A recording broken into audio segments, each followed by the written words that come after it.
ॐ अज्ञानतिमिरण्डस्य ज्ञाननञ्जनशलाकया चक्षुरुन्मीलितं येन तस्मै श्रीगुरुवे नमः। जय श्री कृष्ण चैतन्य प्रभु नित्यानंद श्री अद्वैत गदाधर श्रीवासदि गौरभक्त वृंदा। हरे कृष्ण कृष्ण कृष्ण हरे हरे, हरे राम राम राम हरे हरे। हरे कृष्ण कृष्ण कृष्ण हरे हरे, हरे राम राम राम हरे हरे। हरे कृष्ण कृष्ण कृष्ण हरे हरे, हरे राम राम राम हरे हरे। இந்த உலகத்து படைப்பாளனும் இந்த உலகத்து உரிமையாளனும் ஜீவன்களின் தந்தையும் ஜீவன்களின் உன்னதமான நன்மையை விரும்பும் பகவான் ஸ்ரீ கிருஷ்ணர் யுகங்கள் தோறும் இந்த உலகத்தில் அவதாரமாக வர. பகவத்கீதையில் 4வது அத்தியாயத்தில் 7வது பதத்திலையும் 8வது பதத்திலையும் இதை அவரே சொல்கிறார். யதா யதாயி தர்மஸ்ய க்லானிர்பவதி பாரதா அப்யுதானம் அதர்மஸ்ய ததாத்மானம் சுஜாமி அஹம் பரித்ரணாய சாதுனம் விநாசாய ச துஷ்கிருதம் தர்ம சம்ஸ்தாபனார்த்தாய சம்பவாமி யுகே யுகே. பக்தர்களை காத்தும் கொடியவர்களை அழித்தும் தர்மத்தை மீண்டும் நிலைநாட்டுவதற்காக பகவான் யுகதோறும் இந்த உலகத்திற்கு வருகிறார். மற்ற மதங்களில் பகவானின் தூதர்களோ பகவானின் பிள்ளைகளோ பகவானின் பிரதிநிதிகளோ தர்மத்தை பேச வந்திருந்தாலும் இந்து மதத்தில் ஆண்டவனே இந்த தர்மத்தை பேச வந்திருக்கிறார்.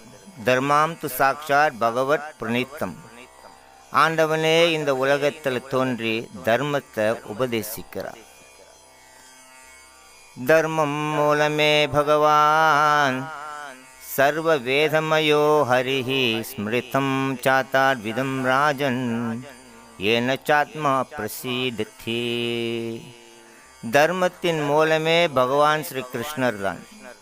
எல்லா வேத நெறிகளும் வேத பிரதிநிதிகளும் இந்த உண்மையை ஏற்றுக்கிறார். தர்மம்தான் பகவான், பகவான் தான் தர்மம். தர்மம் உள்ள இடத்துல பகவான் இருக்கிறார், பகவான் உள்ள இடத்துல தர்மம் இருக்குது. பொதுவாக சொல்ல போனால் நிறைய பேருக்கு இந்த உலகத்தில் இந்த உண்மை தெரியாமல் இருக்கு. இந்த உலகத்தில் எவ்வளவோ கோயில் குளங்கள் நிறைந்து போயிருந்தாலும் உண்மையான ஒரு தர்மவாதியை பார்ப்பதற்கு மிகவும் சிரமமாக இருக்குன்னு ஆழ்வார் அழகா சொல்கிறார். இங்கு இல்லை பண்பு போல் வீற்றிருத்தல் தன்னுடைய செங்கன்மால் சேர்க்கும் சிறிது உள்ளம் அங்கே மடியடைக்கு வல்லினையார் தாமேந்து அடியெடுத்து வைப்பது அன்றோ அழகு. இந்த உலகத்தில் எல்லாமே நிரம்பி போயிருக்கு. கல்வி கூடங்கள் நிறைந்து போயிருக்கு, பல்கலைக்கழகங்கள் நிறைந்து போயிருக்கு, கோயில் குளங்களும் நிறைந்து போயிருக்கு. எதுக்குமே பஞ்சமில்லாத நிலையில் இந்த உலகம் உயர்ந்த ஒரு முன்னேற்றத்தை அடைந்திருக்கு. ஆனால் ஒன்றுக்கு மட்டும்தான் பஞ்சமாக இருக்குன்னு சொல்கிறார் ஆழ்வார். உண்மையான நற்பண்புகள் நிறைந்த ஒரு தர்மவாதியை பார்க்க தான் சிரமமாக இருக்கு. இந்த உலகத்தில் மனிதர்களுடைய மனதில் 6 வித எதிரிகள் உட்கார்ந்துருக்கா. காமம், குரோதம், லோபம், மோகம், மஜா, மத்சரியா. காமம்னா பலவிதமான ஆசைகள், குரோதம்னா கோபம், லோபம்னா பேராசை, மோகம்னா அறியாமை, மடானா பைத்தியம், மத்சரியான பொறாமை. இந்த 6 வித எதிரிகள் மனிதனோட மனதில் உட்கார்ந்துக்கிட்டு மனிதனுக்கு தூய்மையான சிந்தனை கொடுக்கறதில்லை. இந்த 6 எதிரிகள் உட்கார்ந்துருக்கிறதுனால அவன் மனது முழுக்க கெட்ட குணங்களோடு தான் உட்கார்ந்துருக்கு. ஆகையினால இந்த கெட்ட குணங்களோடு அவன் என்னதான் வாழ்க்கையில் எவ்வளோ விஷயங்கள் செய்தாலும் அது அவனுக்கு நன்மையை கொடுக்க போகிறது கிடையாது. இதனால்தான் ஆழ்வார் சொல்றார், இங்கு இல்லை பண்பு போலனிட்டு. எவ்வளவுதான் உலக விஷயங்கள் மனிதன் முன்னேற்றம் அடைஞ்சிருந்தாலும் நல்ல ஒரு பண்பு உள்ள ஒரு தர்மவாதியை இந்த உலகத்தில் பார்க்கறதுக்கு தான் சிரமம் இருக்குன்னு சொல்லிட்டார். எம்ஜிஆர் காலத்தில் எம்ஜிஆர் தொண்டையில் சூடுபட்டு மருத்துவமனையில் சேர்க்கப்பட்டிருந்தார். இந்த செய்தியை மலேசியாவில் உள்ள தமிழர்களோட தலைவர் கேட்டு உடனே அவர் கப்பல் பிடிச்சி இந்தியாவில் வந்து சேர்ந்தார். இந்தியா தமிழ்நாடு விமான நிலையத்தில் வந்து சேர்ந்துட்ட பிறகு உடனே எம்ஜிஆர் ஹாஸ்பிட்டலில் பார்க்க போகிறத விட்டுப்புட்டு தமிழ்நாட்டு விமான நிலையத்தில் கருணாநிதியோட ஆளுகள் வந்திருந்தோம். வந்து சொன்னால் இவரை பார்த்து, அண்ணன் கருணாநிதி உங்களை வீட்டுக்கு சாப்பிட வர சொல்லியிருக்கிறார், சாப்பிட்ட பிறகு மருத்துவமனை போகலான்னு சொல்லியிருக்கிறார், வந்து சாப்பிட்டு போங்கன்னுட்டு அவரை கையோடு கூட்டிக்கிட்டு கருணாநிதி வீட்டுக்கு போனோம். கருணாநிதி வீட்டில் போயிட்டு நல்லா விருந்து பசாரத்தை நல்லா சாப்பிட்டு வயிறு புடைக்க சாப்பிட்டு மெல்லுமா அவர் வந்து ஹாஸ்பிட்டலில் வந்து சேர்ந்தார் எம்ஜிஆரை பார்க்கறதுக்கு. அவர் வந்த விஷயத்தையும் அவர் இங்கே வந்துட்டு பிறகு கருணாநிதி வீட்டில் போய் சாப்பிட்டு வர விஷயத்தையும் அங்கே உள்ளவர்களில் ஒருத்தன் எம்ஜிஆர்கிட்ட சொல்லிட்டான். அண்ணா உங்களுக்கு விஷயம் தெரியுமா, மலேசியா தமிழர்களோட தலைவன் உங்களோட செய்தி கேட்டு நேராக விமானம் பிடிச்சி தமிழ்நாடுக்கு வந்தானே, தமிழ்நாடு வந்துட்டு நேராக உங்களை வந்து பார்க்கறது விட்டுப்புட்டு உங்களோட எதிரி இருக்கிறான கருணாநிதி அவன் வீட்டில் சாப்பிட்டு மெல்லமாக வந்துக்கிட்டு இருக்கானுன்ட்டு இந்த கதையை சொல்லிட்டான். இதை கேட்டு எம்ஜிஆருக்கு கோபமும் மன வருத்தமும் வந்துருச்சு. ஒருத்தன் இங்கே சாவு பழைக்க கிடக்கிறான், அவனை பார்க்கறது விட்டுவிட்டு அங்கே விருந்து சாப்பிட்டு இவன் வந்துக்கிட்டு இருக்கானே அப்படின்னு எம்ஜிஆர் தெரியாத போல் படுத்து கிடந்தார். பிறகு மலேசியா தமிழர்களோட தலைவர் கருணாநிதி வீட்டில் சாப்பிட்டு முடிஞ்சிட்டு இங்கே வந்து சேர்ந்துட்ட பிறகு உடனே எம்ஜிஆர் பார்த்து, அண்ணன் எப்படின்னு இருக்கிறீங்க, உங்களுடைய இந்த கஷ்டமான நிலையை பார்க்கும் பொழுது எனக்கு மனம் ரொம்ப கஷ்டமாக இருக்குன்னு. இந்த செய்தி கேட்ட உடனேயே மலேசியாவிலிருந்து நேராக இங்கே தான் வந்து சேரணும்னு சொன்னான். அதற்கு எம்ஜிஆர் அவரை பார்த்து சொன்னார், பைப்பு இருக்குது பம்பு இல்லை. எம்ஜிஆரோட தொண்டை குரல் கொஞ்சம் பாதிக்கப்பட்டிருக்கிறதுனால அவர் சொல்கிறது இவருக்கு சரியாக புரியல. இவர் தமிழர்களோட தலைவர் கேட்டார் மலேசியாக்காரரு, அண்ணன் என்ன சொல்கிறாரு புரியலையேன்னார். மறுபடியும் அண்ணன் எம்ஜிஆர் சொன்னார், பைப்பு இருக்குது பம்பு இல்லை அப்படின்னு. மறுபடியும் இவருக்கு புரியல என்னதான் சொல்கிறாருன்னுட்டு பக்கத்தில் இருக்கிறவங்க ஒருத்தங்கிட்ட கேட்டான், அண்ணன் என்ன சொல்கிறாரு, என்னமோ பைப்பு இருக்குது பம்பு இல்லைன்னு சொல்கிறாருன்னுட்டு. அதுக்கு பக்கத்தில் உள்ளவன்னு சொன்னால், அண்ணன் பைப்பு இருக்குது பம்பு இல்லைன்னு சொல்லலை, அண்ணன் சொல்கிறாரு படுப்பு இருக்குது பண்பு இல்லைன்னு சொல்கிறாரு உனக்கு அப்படின்னு சொன்னார். படுப்பு இருக்குது ஆனால் பண்பு இல்லை, நீ படிச்சிருக்க உனக்கு தெரியணும், ஹாஸ்பிட்டலில் ஒருத்தன் சாகர நிலையில் கிடக்கிறான்னா அவனை தான் முதல்ல போய் பார்க்கணும். அதை விட்டுப்புட்டு நல்லா விருந்து பசாரத்தெல்லாம் நல்லா சாப்பிட்டு மெல்லுமா இங்கே வரைய அது பார்த்து தான் அண்ணன் சொல்கிறாரு படுப்பு இருக்குது பண்பு இல்லைன்னுட்டு. இந்த உலகத்தில் மனிதர்களோட நிலை இப்படி ஆயிடுச்சு. எவ்வளவு தான் பெரிய படிப்பு படிச்சிருந்தாலும் நல்ல உத்தமமான பண்புள்ள ஒரு நல்ல தர்மவாதியை பார்க்க தான் இந்த உலகத்தில் ரொம்ப சிரமமாக இருக்குது. யாரிடத்துல தான் நம்ம அறிவுரை சொல்கிறதுன்னு தெரியாத அளவில் இந்த உலகத்தில் அதர்மம் நிறைஞ்சி போய் கிடக்கு. ஒரு பையன் பள்ளிக்கூடம் போயிருந்தான். பள்ளிக்கூடத்துக்கு போனவன் தன்னுடைய பள்ளிக்கூடைய சட்டையில் 2 பட்டன் போடாமல் திறந்து விட்டுருந்தான். அதை பார்த்து அங்கே உள்ள ஆசிரியர் அவனுக்கு கொஞ்சம் அறிவுரை சொன்னார், நீ பள்ளிக்கூடம் வந்திருக்க, சட்டையில் பட்டன்லாம் போட்டு கொஞ்சம் டிசிப்ளினாக இருன்னு சொன்னார். அதற்கு இந்த பையன் கேட்டும் கேட்காத மாதிரி மறுபடியும் பட்டன் போடாதான் பள்ளிக்கூடம் போனான். பிறகு அந்த ஆசிரியர் அவனை பார்த்து சொன்னார், உங்கள் அப்பாவை கூட்டிகிட்டு வா, உங்கள் அப்பா கிட்ட நான் பேசணும் பண்ணிட்டு. மறாவது நாள் அவன் அவங்க அப்பாவை கூட்டிகிட்டு வந்தப்போ அவனோட அப்பாவை பார்த்து வாத்தியார் மயக்கு போட்டு கீழே விழுந்துட்டார். ஏன் மகன் சட்டையில் 2 பட்டன் போடாத வந்திருக்கான், அப்பனும் 4 பட்டன் போடாத அங்கே நிற்கிறான். அப்போ யாருக்கு அறிவுரை சொல்கிறது, அப்பாவுக்கு சொல்கிறதா பிள்ளைக்கு சொல்கிறதான்னு தெரியல. ஒரு வயசுக்கு வந்த பொம்பளை பிள்ளை அரையும் குறையுமா ஒரு பாவாடை போட்டுக்கிட்டு கட்டையாக அரையும் குறையுமா ஒரு பாவாடை போட்டு டவுனில் சுற்றுச்சு. அது கூட போன கூட்டாளி கேட்டுச்சு, இப்படி அரையும் குறையுமா பாவாடையை போட்டு வந்திருக்கு, உங்கள் அம்மா கோச்சிக்க மாட்டாளான்னு கேட்டுச்சு. அதுக்கு அந்த பொண்ணு சொல்லிச்சு, எங்கள் அம்மா கோச்சிக்குவா, ஏன்னா எங்கள் அம்மாவோட பாவாடை போட்டுட்டு வந்துன்னு சொல்லிச்சு. இந்த விதத்தில் கலியுகத்தில் இந்த காலகட்டத்தில் எவ்வளவோ பெரிதாக நம்ம உயர்வான நிலையை அடைஞ்சிருந்தாலும் பௌதிக ரீதியில் ஆனால் ஆன்ம ரீதியில் உத்தமமான நற்பண்புகள் தர்மம் நிறைந்த ஒரு விஷயத்தை பார்க்க தான் ரொம்ப சிரமமாக இருக்குது இந்த உலகத்தில். இந்த உலகத்தில் தர்மம் தான் குறைஞ்சி போய் கிடக்கு. நிறைய பேர் ஆண்டவனை நம்பி கோயில் குளம் போயிட்டு வரோம். இருந்தாலும் நிறைய பேருக்கு உண்மையான தர்மம்னா என்னன்னு தெரியல. அந்த தர்மத்தை எப்படி முறையாக கடைப்பிடிக்கணும்னு தெரியல. கோலாலம்பூரில் ஒரு தமிழரோட வீடு இருக்குது. இந்து மதத்தை சார்ந்தவர் அவர் வீட்டு எல்லைக்குள்ளேயே ஒரு சின்ன முனீஸ்வரர் கோயில் கட்டியிருக்கிறார். காலையில் அவர் கொஞ்சம் மணி அடித்து பூஜை செய்வார் முனீஸ்வரருக்கு. பிறகு தெரிஞ்ச மந்திரங்களை ஊதுவார். அதில் எந்த தப்பும் கிடையாது. பிறகு வேலைக்கு போவார். மாலையில் திரும்பி வந்துட்ட பிறகு அந்த வீட்டில் சண்டை நடக்கிற சத்தம் கேட்கும். அவர் மனைவியை அடிக்கிறதும் உதைக்கிறதும், அந்த அம்மா அந்த அடி உதையை தாங்க முடியாமல் தன்னுடைய பிள்ளையை தூக்கி இடுப்பில் வச்சு ரோட்டில் வந்து வெளியே நின்று கதறுவா, என்னை காப்பாற்றுங்க, என்னை காப்பாற்றுங்க, என்னால் இந்த அடியை தாங்க முடியல, காப்பாற்றுங்கன்னு அழுகுவான்.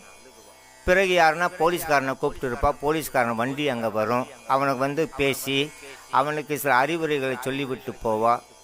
அன்றைக்கு இரவு முடிஞ்சது. மறுநாள் காலையில் எழுந்திரிச்சு அவன் மறுபடியும் மணி அடிப்பான், பூஜையை செய்வான், மந்திரம் ஊதுவான்.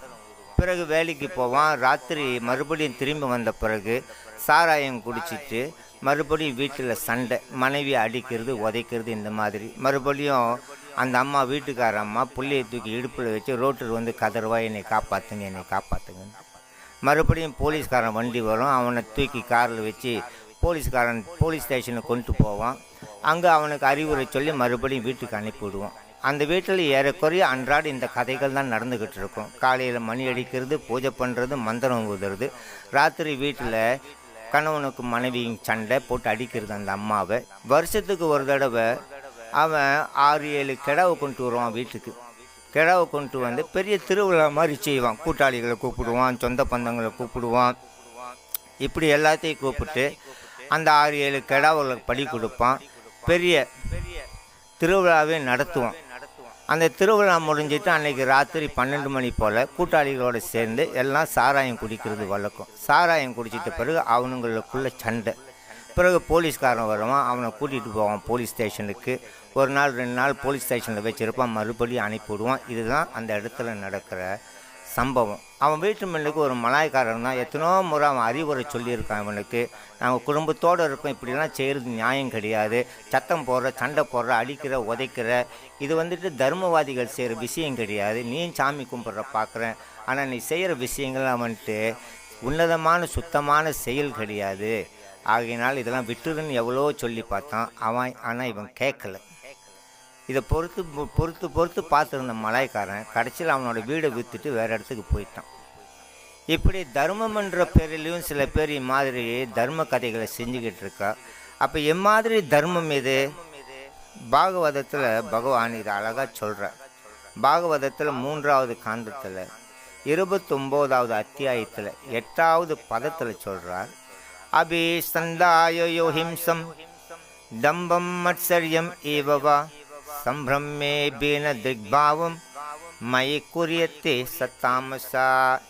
இம்மாதிரி செய்கிற பக்தி இருக்கு, இது தாமச பக்தியோட அறிகுறிகள்னு சொல்கிறார்.